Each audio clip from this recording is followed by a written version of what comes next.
Well, I think what he had to say was very good, but what he actually handed to us was not. There were a few things that I was pleased to see. He talks about preserving the aid to towns. I think that we can't pass the buck.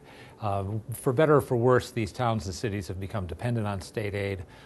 The school systems have, and we have to maintain that.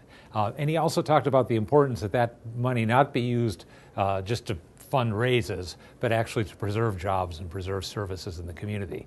I also like the fact that he admitted that the fee on the electrical bills that I've been so concerned about fighting is actually a tax, something that the legislators who passed it still refuse to admit. On the other hand, not only do we have the largest tax increase in state history, but we have an increased budget, which amazes me. I thought if they're, at least this year, they're not going to have the nerve to come out back and spend more money than they did the year before. But once again, they have done it.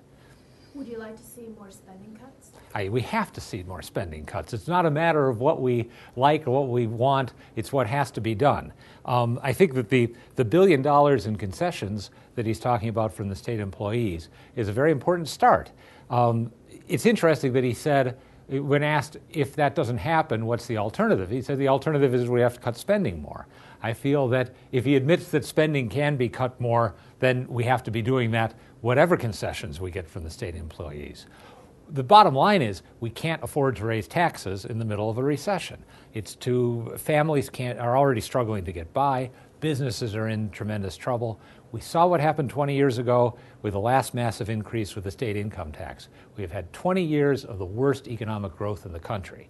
We can't make the same mistake over again. We have to hold the line on taxes, and that means we have to cut spending significantly. A lot of work to be done.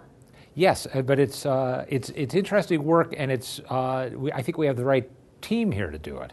And I think there is a resolve on the Republican side that the tax increases cannot stand and that the spending has to be revisited for real, because despite the rhetoric, the governor didn't do it in this budget.